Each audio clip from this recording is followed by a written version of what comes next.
Rationing বাতিল করে পাম্পগুলোতে চাহিদামতো জ্বালানি তেল দেওয়ার নির্দেশ দিয়েছে সরকার। তেলের পর্যাপ্ত যোগান থাকায় এমন সিদ্ধান্ত নেওয়া হয়েছে বলে জানালেন বিদ্যুৎ ও জ্বালানি প্রতিমন্ত্রী অনিন্দ্য ইসলাম অমিত। এই সুযোগে কেউ মজুত করলে কঠোর ব্যবস্থা নেওয়ার হুঁশিয়ারিও দেন তিনি। প্রতিমন্ত্রী জানান, বড় মৌসুম পর্যন্ত জ্বালানি নিশ্চিতে রাশিয়া সহ বেশ কয়েকটি দেশ থেকে তেল আনা হচ্ছে। রিপোর্টে জানাচ্ছেন মাহবুব কবির চপল। মধ্যপ্রাচ্য যুদ্ধে জ্বালানি সংকটের আশঙ্কায় গত 6 মার্চ তেল বিক্রিতে রেশনিং বা সীমা নির্ধারণ করে দেয় সরকার। এতে পাম্পগুলোতে যানবাহনের দীর্ঘ সারি দেখা যায়। তেল নিতে গিয়ে প্রাণহানির ঘটনাও ঘটে।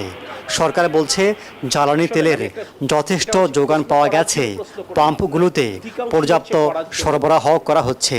এখন থেকে চাহিদা মতো যানবাহনে তেল দেওয়া হবে। পরবর্তী নির্দেশ না দেওয়া পর্যন্ত অদ্য 15 মার্চ 2026 ইংরেজি তারিখ হতে সকল বিতরণ পয়েন্ট থেকে চাহিদা অনুযায়ী জ্বালানি তেল বিতরণ অব্যাহত থাকবে।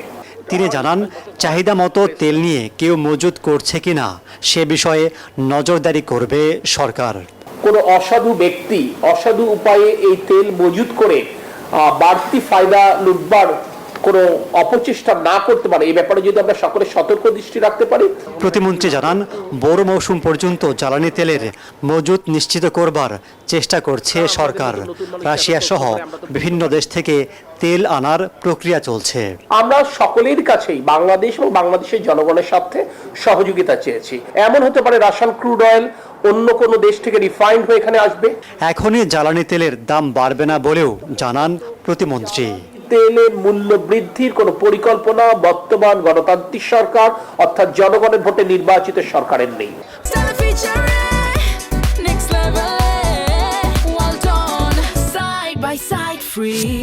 ঈদকে সামনে রেখে পেট্রোল, অকটেন ও ডিজেল বিক্রিতে রেশনিং ব্যবস্থা তুলে দেওয়া হলেও এর সুফল মিলছে না। রাজধানীর বেশিরভাগ পেট্রোল পাম্পে জ্বালানি সংকটে বন্ধ রাখতে দেখা গেছে। যে কয়েকটা পাম্পে তেলের সরবরাহ রয়েছে সেখানে গাড়ির লম্বা লাইন। চালকরা বলছেন, পর্যাপ্ত তেল না পেলে যাত্রী পরিবহন ব্যবস্থা ব্যাহত হবে। পাম্প কর্তৃপক্ষ জানায়, ডিপো থেকে তেল না পাওয়ায় সরবরাহ করতে পারছেন না তারা। সাজ্জাদ জাহানের রিপোর্ট। মধ্যপ্রাচ্যের চলমান উত্তেজনায় জ্বালানি তেলের সরবরাহ স্বাভাবিক রাখতে সরকার রেশনিং পদ্ধতি চালু করে। তবে ঈদকে সামনে রেখে রেশনিং পদ্ধতি তুলে দেওয়ার সিদ্ধান্ত নেওয়া হয়েছে। রোববার থেকে চাহিদা অনুসারে দূরপাল্লা ও গণপরিবহনে তেল সরবরাহের কথা থাকলেও সংকট কাটছে না। কয়েকটি পাম্প তেল সরবরাহ করলেও সেখানে গ্রাহকদের ভিড় ছিল চোখে পড়ার মতো। ইমার্জেন্সিতে সার্ভিস আছে, এদের জন্য অ্যাটলিস্ট ফুল ট্যাঙ্কি দেওয়া উচিত। 2 ঘন্টা 2.5 ঘন্টা বসে থেকে যদি তেল নিতে হয় তাহলে গাড়ি বন্ধ করে রাখাই ভালো।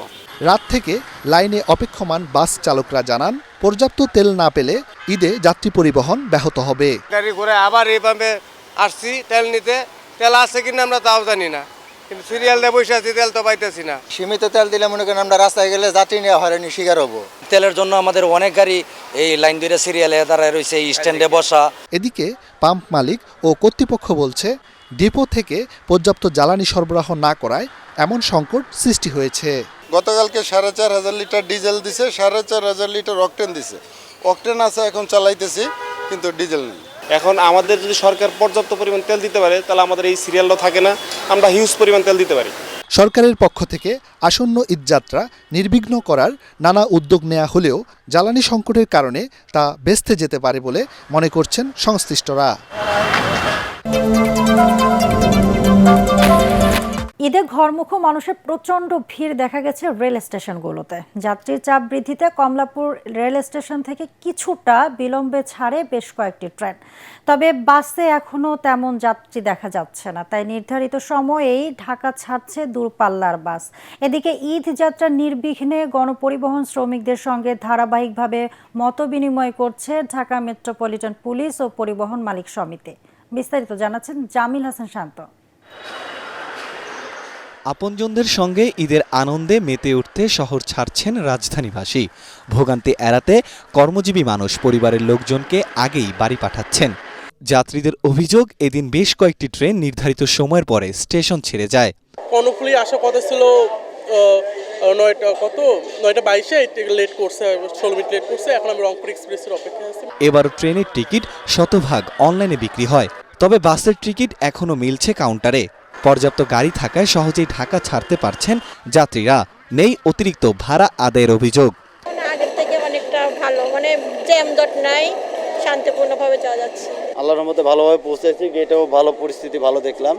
ট্রেন যদি সময় মতো আসে তাহলে ইনশাআল্লাহ ঈদ জার্নিটা ভালো হবে। এটা বাড়িতে করব তা অবশ্যই ভালো লাগতেছে। আর টিকিট পেতে অবশ্যই সবসময় হয়রানি পেতে হয়।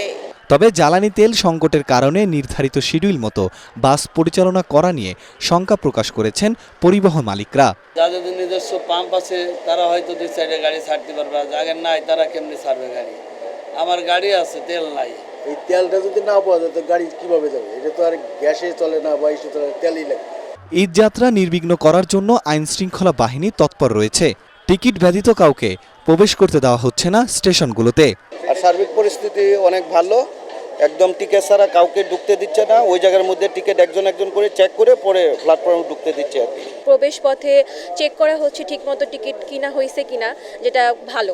বাড়তি ভাড়া আদায় যাতে না হয় তা নিয়ে রাজধানীর বিভিন্ন বাস টার্মিনালে মনিটরিং টিম পরিচালনা করছে ঢাকা মেট্রোপলিটন পুলিশ।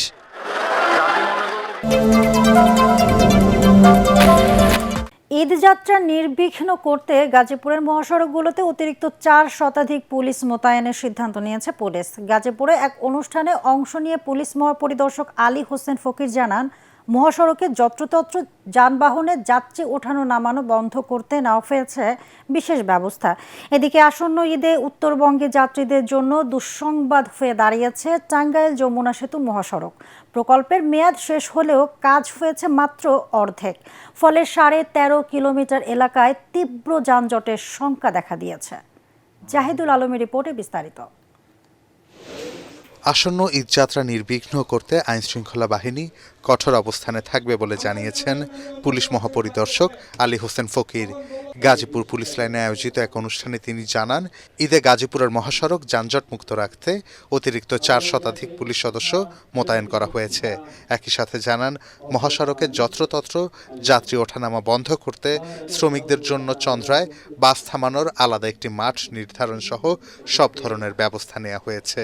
আমরা ইতিমধ্যে হাইওয়ে পুলিশ, জেলা পুলিশ এবং অন্যান্য সংস্থা, পুলিশের অন্যান্য সংস্থাকে বলা হয়েছে যে ট্রাফিক পুলিশের পাশাপাশি তারা দায়িত্ব পালন করবে এবং সড়কে যাতে অনাকাঙ্ক্ষিত কোনো গাড়ি অতিরিক্ত সময় দাঁড়িয়ে থেকে কোনো ট্রাফিক কনজেশন তৈরি না করে সেই ব্যাপারে আমি নির্দেশনা দিয়েছি পুলিশের কোয়ার্টার থেকে সকল ইউনিটকে।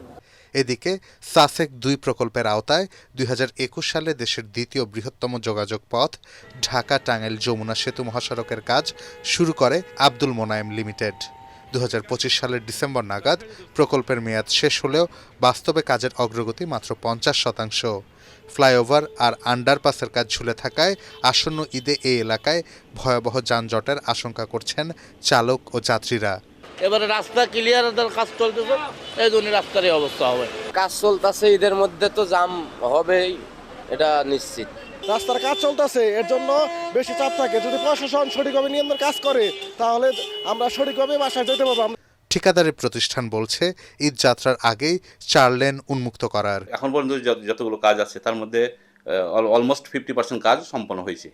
আগামী ঈদকে সামনে রেখে আমরা যে কাজটা করছি, যে আমাদের 2 সাইডেই 4 লেন রাস্তা উন্মুক্ত থাকবে। ঈদযাত্রা নির্বিঘ্ন করতে যমুনা সেতুর 2 প্রান্তে 18টি বুথ সচল রাখার পাশাপাশি মোতায়েন থাকছে 1000 পুলিশ সদস্য। আশা করতে পারি যে আমরা যেহেতু এখন থেকে আমরা প্রস্তুতি নিচ্ছি যে জনগণ যেন নির্বিঘ্নে, জনসাধারণ অথবা ঈদে গড়মুখী মানুষ যেন নিশ্চিন্তে আপনার বাড়িতে যেতে পারে। অবকাঠামোগত সীমাবদ্ধতার মাঝেও সাধারণ মানুষের প্রত্যাশা, সমন্বিত প্রচেষ্টায় এবারের ঈদযাত্রা হবে স্বস্তির। নগরবাসীর ঈদ আনন্দ যেন কোনোভাবে বিঘ্নিত না হয় সেই লক্ষ্যে নিরাপত্তা জোরদারে কাজ করছে পুলিশ। পাশাপাশি ঘরমুখো মানুষের যাত্রা নির্বিঘ্ন করতে প্রস্তুতি শুরু হয়েছে বলে জানিয়েছেন ঢাকা মহানগর পুলিশ কমিশনার মোহাম্মদ সারওয়ার। সকালে ডিএমপির মিডিয়া সেন্টারের ব্রিফিংয়ে তিনি এসব কথা জানান। বলেন, ঈদযাত্রা স্বস্তিদায়ক করতে ইতোমধ্যে পর্যাপ্ত সংখ্যক পুলিশ মোতায়েন করা হয়েছে। পাশাপাশি বাস টার্মিনালগুলোতে গোয়েন্দা পুলিশের নজরদারিও থাকবে। ঈদ যাত্রাকে কেন্দ্র করে বিভিন্ন ধরনের অনিয়ম ঠেকাতে মাঠে থাকবে মোবাইল কোর্ট। লক্কর-ঝক্কর বাস চলাচল বন্ধ করা, অতিরিক্ত ভাড়া আদায় রোধ এবং যাত্রী হয়রানি ঠেকাতে এসব কার্যক্রম পরিচালনা করা হবে।